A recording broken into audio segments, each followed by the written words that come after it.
Saúdo as irmãs e aos irmãos com a graça e a paz do nosso Senhor Jesus.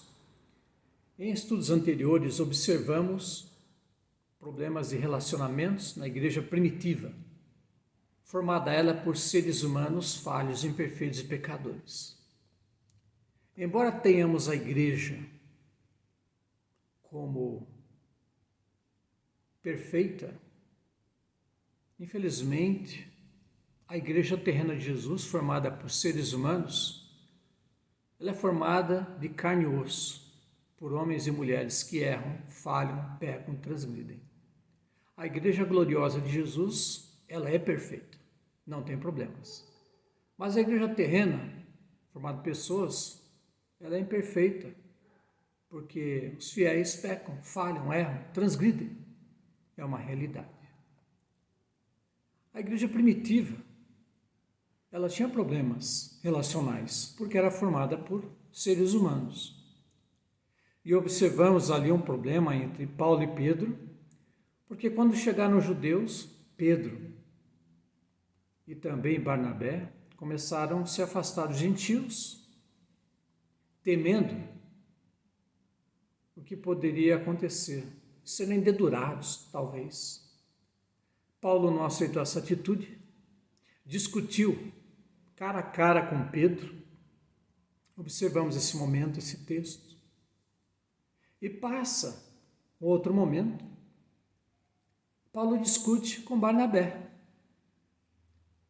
O posicionamento deles entrou em conflito.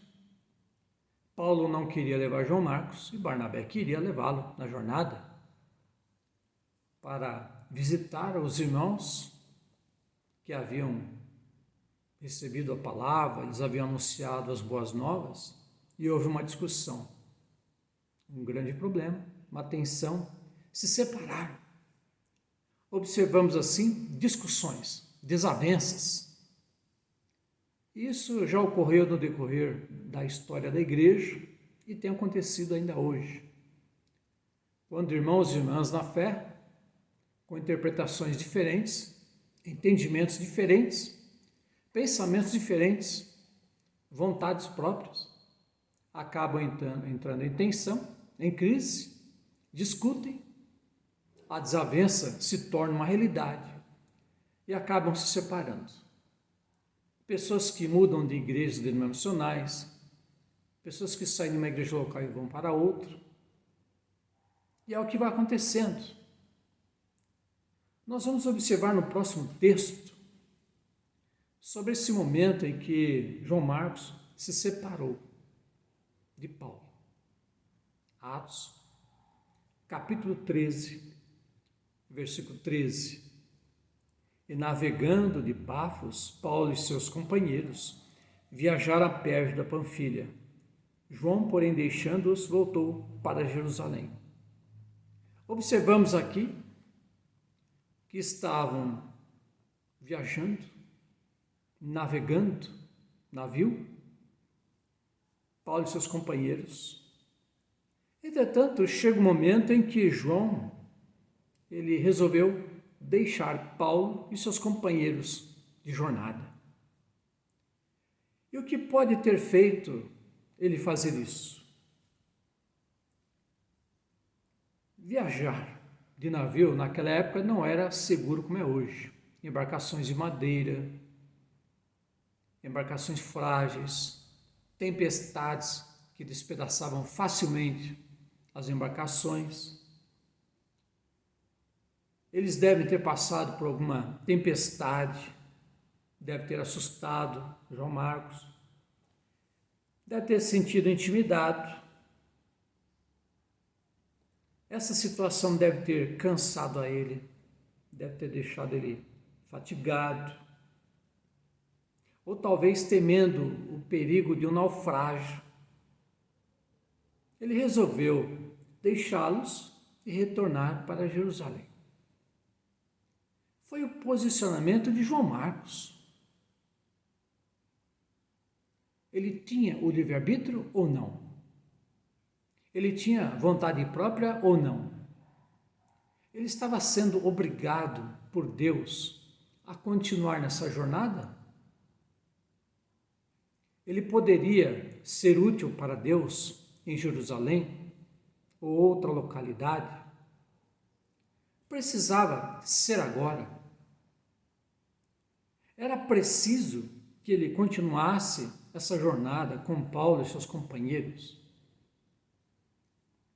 Não sabemos o que passou na mente de João Marcos, mas chegou o momento que ele disse não.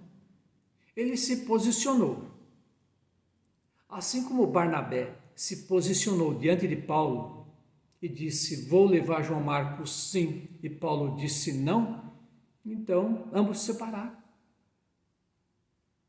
Paulo não se posicionou diante de Pedro quando teve a atitude dele como a atitude de uma pessoa hipócrita e disse para ele publicamente: como você, sendo judeu, vive como gentil e agora quer obrigar os gentios a viverem como judeus.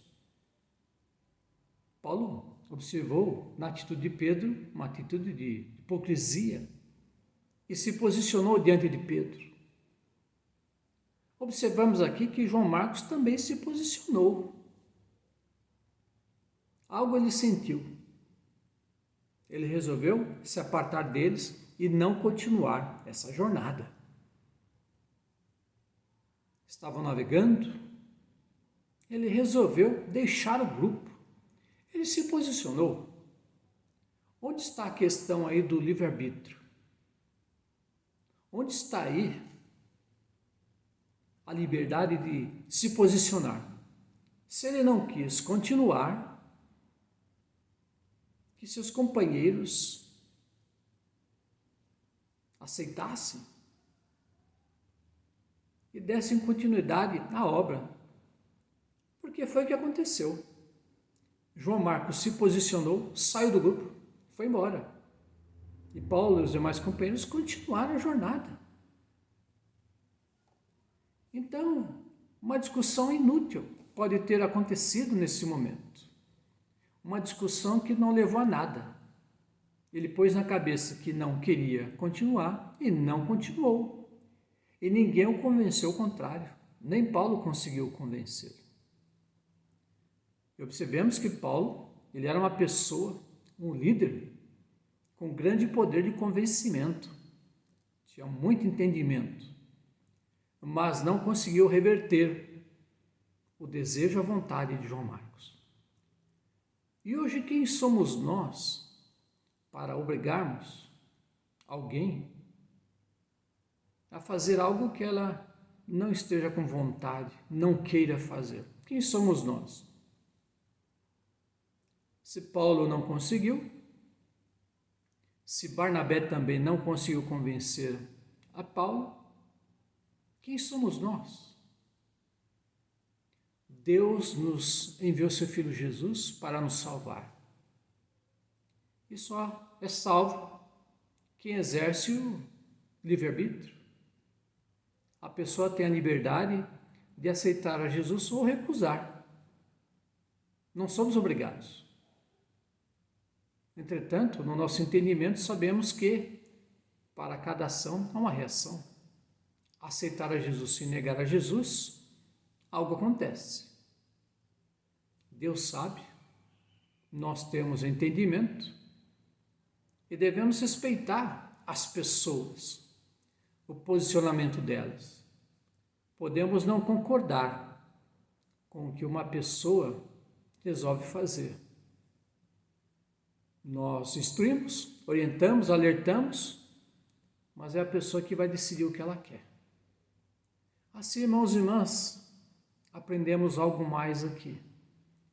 João Marcos se posicionou e cremos que nem por isso Deus o abandonou. Ele continuou na obra. Que Deus abençoe em Cristo Jesus, minhas irmãs, meus irmãos, e em tudo que nós fizermos, peçamos a direção de Deus para que tudo dê certo, apesar das crises e problemas que podem ocorrer. Obrigado, Senhor Deus, por mais esse momento onde podemos aprender a Tua Santa Palavra. Assim, continua iluminando nossas mentes e corações para que possamos fazer a Tua vontade. Sermos bênçãos em Tuas mãos. No nome do Teu Filho Jesus, te agradecemos. Amém. Um abraço fraternal em Cristo Jesus, minhas irmãs, meus irmãos. Amém.